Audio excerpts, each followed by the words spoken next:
Hey Aquarius, your September tarot reading is ready. I'm Eleanor. Welcome to Pink Pearl Tarot. Your theme is the puppet, which is saying that this is a time to free yourself from something that is holding you back or keeping you small.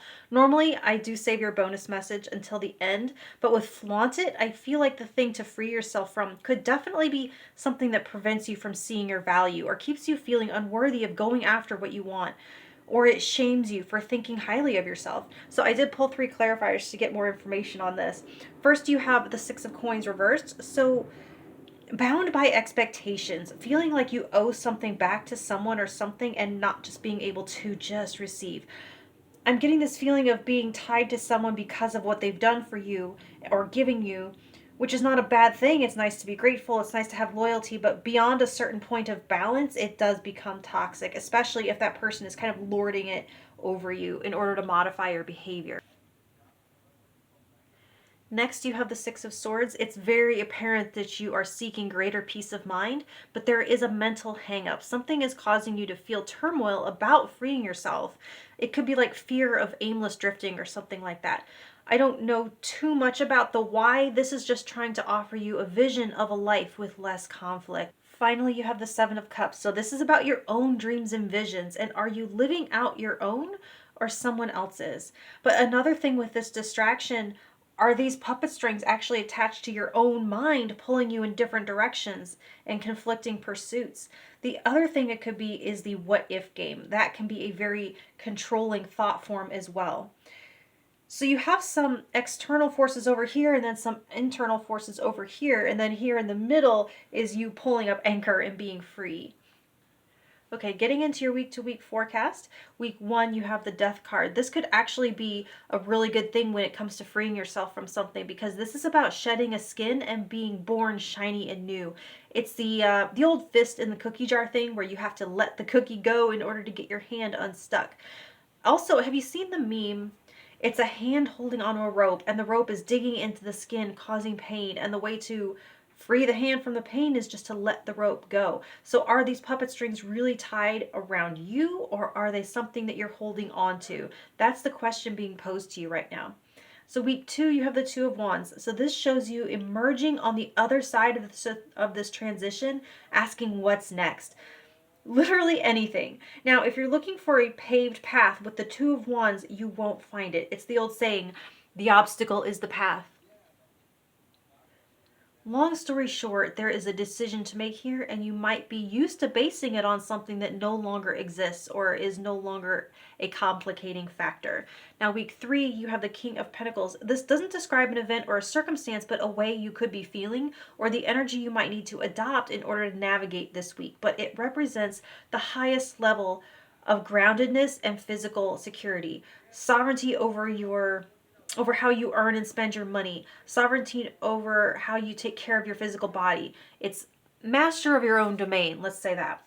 Now, week 4, you have the Three of Pentacles. This is a time during which you'll be most productive if you collaborate with others. It's team effort time. And another cool thing is I see you building a name for yourself in a new, differentiated way. And this also indicates a degree of professional success, being sought out for what you know because people are talking about you in a good way. Your name is getting out there. All right, for career and finance, you have the Hierophant with the Queen of Cacti or Swords. For the self-employed, this talks about your excellent communication skills and the ability to make sense of data. This looks like getting some kind of certification or license to practice or operate, maybe passing a test or getting past a gatekeeping entity or institution of some kind. Now, with that Three of Pentacles in the last week, you could see increased visibility as you rise through some kind of ranking or maybe even make some kind of list. Now, the Queen of Swords has the big ears where the king has the big mouth, right? So you're going to have a lot coming in to sort through, a bit of redundant or superfluous information to not get distracted by. Your mental focus is your superpower this month. Now, for those employed in an organization, the Hierophant represents your employer, the corporate structure, the rules or hierarchy to navigate, chain of command, all that stuff. Your communication skills are like your key to unlocking each layer or level of this hierarchy. If you're trying to navigate upward, whether it's in terms of your own position or trying to enact organizational-wide change. This means clear understanding of stuff like the employee handbook, HR rules, who's the right person to go to for what, etc. There's no room for emotion here. It's facts only. Now for love, you have the Knight of Wands with the Five of Pentacles. So for couples, something here feels like not enough. You guys might feel like a little time poor, and tensions could be rising because of that. There is intense sexual energy here, and there's a potential mismatch of drives. The Knight of Wands implies a little bit of scattered attention, and someone could feel like they're not getting enough of that attention. Like one or the other is spreading themselves too thin. So the challenge with the Knight of Wands, but also the benefit, is the intense presence on what you are focused on in the moment. So they're encouraging intense presence when you do have time with your partner. I see a need to elevate the quality when you can't elevate the quantity. Others of you, I can't help but look at that puppet in the Five of Pentacles and wonder if for some reason you don't feel like enough. And maybe if you give away some of your power, they might see you as enough. I don't know, it sounds weird, but that's what's coming through. So I just want to bring in this flaunt it message. Have confidence, show off your radiance. You have every reason to walk tall and to feel worthy of your partner. So don't give your power away. That's the best way to retain each other's respect. For singles, this flaunt it with the Knight of Wands says to seriously strut your confidence.